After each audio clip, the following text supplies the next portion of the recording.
오늘의 말씀은 전도서 10장 1절에서 4절까지 말씀입니다. 향수에 빠져 죽은 파리가 향수에서 악취가 나게 하듯이 변변치 않은 적은 일 하나가 지혜를 가리고 명예를 더럽힌다.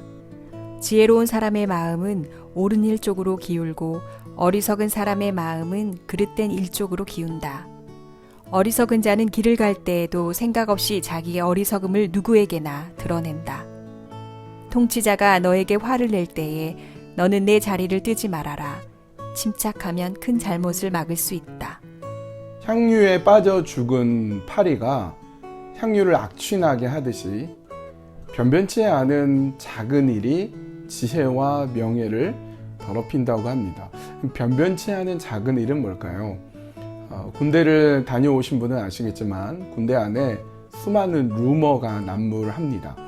그날 점심 메뉴가 뭐인지부터 시작해서 진급에 대한 여러 가지 소문들, 전역하는 날짜에 이르기까지 수많은 이야기들, 수많은 루머들, 많은 이야기들이 있습니다. 왜냐하면 권력자가 어떤 일들을 결정하는데 그 결정하는 것을 통하여서 전 부대가 일사불란하게 움직이기 때문에 그 어떤 결정, 그런 이야기들, 이런 것들은 굉장히 중요합니다. 생명과 재산을 보호할 수 있기 때문에 그렇습니다. 나는 그것과 상관없이 내 길을 가겠다 이렇게 할 수 없는 게 군대입니다. 따라서 촉각을 곤두세우고 소식들이나 소문들 이런 것들을 잘 보아야 됩니다. 제가 훈련소에 있을 때 북한이 도발을 해서 이제 전쟁이 난다 이런 루머가 막 퍼진 적이 있었습니다. 굉장히 긴장되고 두려웠던 기억이 납니다. 첫 번째 휴가를 맞았을 때 김일성이 사망을 했습니다. 그래서 계속 집에 머물고 대기하면서 동향을 이렇게 살펴봤던 기억이 납니다. 지금은 어떻게 보면 군대와 비슷한 것 같아요. 지금은 어떻게 보면 전쟁 상황과 비슷해 보입니다. 통치자의 선택에 따라서 일사불란하게 움직여야 생명과 재산이 보호되기 때문에 그렇습니다.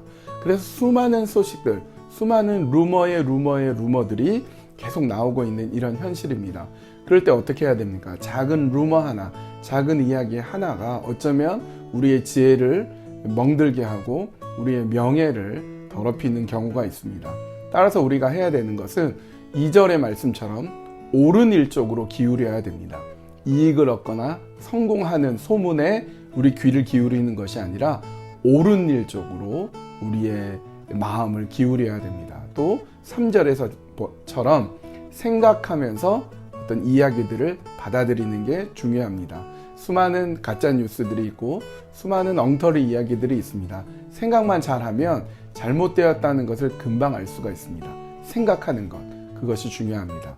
그리고 침착해야 됩니다. 4절 말씀에서처럼 어떤 상황에서든지 침착할 때에 어떤 소문이나 루머를 이겨내는 그런 것들과 상관없이 이 위기를 이겨낼 수 있을 거라고 믿습니다.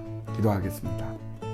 하나님, 지금은 수많은 이야기들이 난무하는 그런 시대를 살고 있습니다. 우리에게 지혜를 주시어서 그 모든 어려움들을 잘 지혜롭게 이겨내도록 인도하여 주시옵소서. 예수님의 이름으로 기도합니다. 아멘.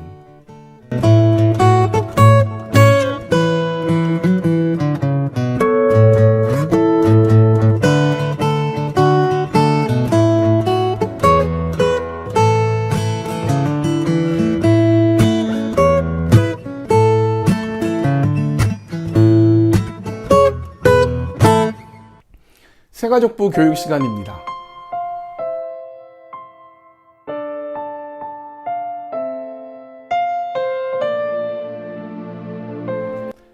오늘은 새가족부원들이 여러분들께서 하는 아주 중요한 일 중에 하나인 전화에 대해서 함께 생각해보는 시간을 가져보겠습니다. 나는 어떤 통화자인가 한번 생각해봤으면 좋겠어요. 여러분, 우리가 새가족이나 혹은 교인들과 전화통화를 하는 그런 시기이고요. 전화통화를 많이 해야 됩니다. 그런데 이상하게 실컷 전화하고 나서 괜히 찜찜한 경우가 있습니다.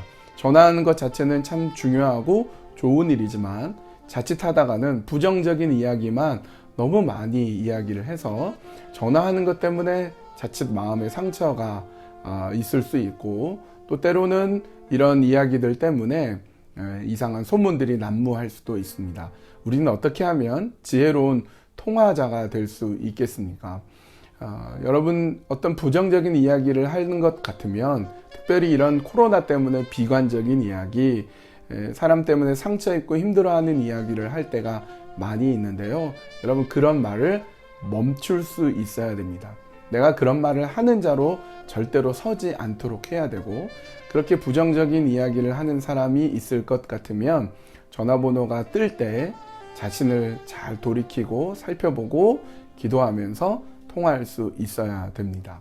또 때로는 부정적인 이야기를 할 때 화제를 바꾸는 것이 필요합니다. 장점, 또 긍정적인 것을 전해주는 것이 필요합니다. 자녀에 대해서, 가족에 대해서 힘들고 어려운 일들을 이야기할 때 같이 맞장구 쳐주기보다는 긍정적인 것을 보게 하는 것이 중요합니다.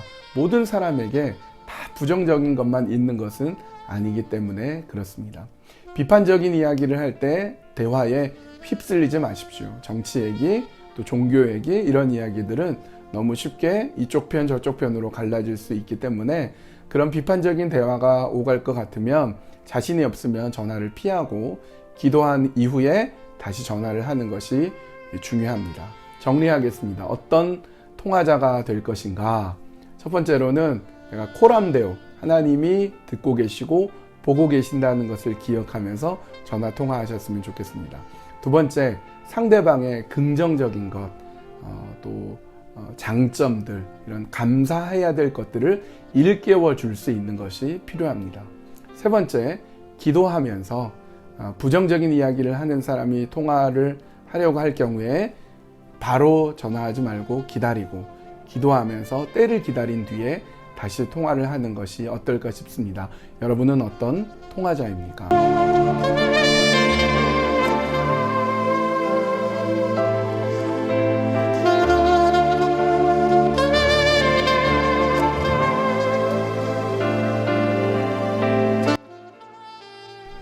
오늘은 짧게 이야기만 하고 마치겠습니다. 한 주 동안도 하나님의 은혜 가운데서 잘 지내고요. 오늘도 긍정적이게 또 자부심을 갖고 감사를 가지고 힘차게 한 주간을 승리하는 여러분 되시길 바랍니다. 감사합니다.